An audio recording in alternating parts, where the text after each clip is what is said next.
You mentioned something that's such a hot topic anymore is the affordability Yeah. crisis, not just in Pittsburgh.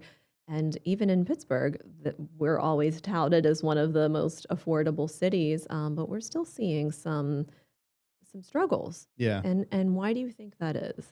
Well, I mean, affordability is a relative term, right? It Mhm. depends on what your cost of living is, and that's been one of the challenges I think for Pittsburgh is that our cost of living has increased, but it's outpaced wage growth by quite a bit. And so even though compared to like a California market where average sale price is, I don't even know what it is, but it's got to be 500 plus. Mhm. Here it's 250. Mhm. And so certainly if you're coming from a state like that to Pittsburgh, everything looks like it's really affordable. But when you live here and you haven't seen your wage increase in years, but everything else, utilities, groceries, gas, all of those things are going up, it just makes it harder and harder to actually purchase something. Right.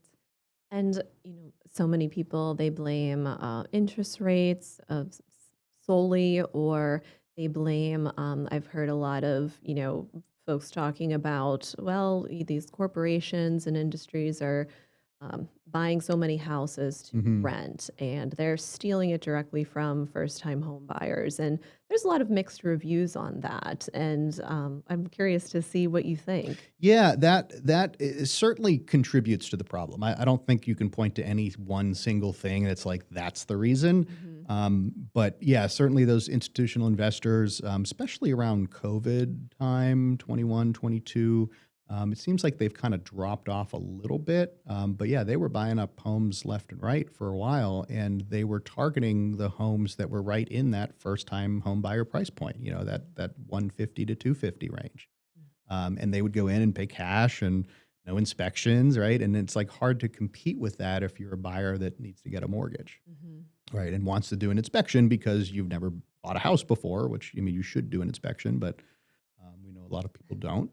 Right. So yeah, that certainly has contributed to the problem. I think it's a combination of a lot of different things. Again, it's not we can't just point to one single thing and say that's the issue that we need to solve. I would totally agree because, I hate to single someone out or come after corporate investors that, want to make a business model out of rentals because we're in America and supposed to support free enterprise. Right, So, right. trying to think of those other factors that we can, as an organization, as professionals, start to help someone work around as a buyer. Yeah, yeah, and then like another issue I just thought of is like new construction. We in Pittsburgh, we are seriously lagging behind many other states in terms of new builds. And so part of it is just legislative issues. There's too many hurdles for permits and things like that. And so that's been a bit of a bottleneck.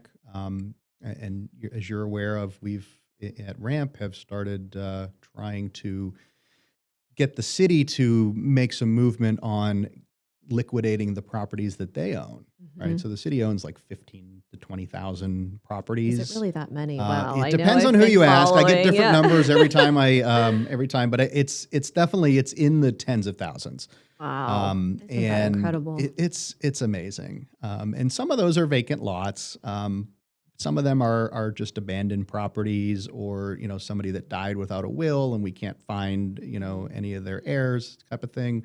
So a lot of them have messy titles and owe back taxes and have utility liens and things Mhm. like that on them. So it makes it tricky to begin with. But also, I think the city has done a pretty poor job of trying to work with those properties and to try to get them off of their books. Mhm. Now, fortunately, the new mayor, Corey, who came in this year, as we've talked to him many times over the years about trying to do something about this. Mhm. When he was a city councilman, he was very much in favor of this. And now that he's in the position that he's in, I think we'll be able to make a little bit more headway on that issue.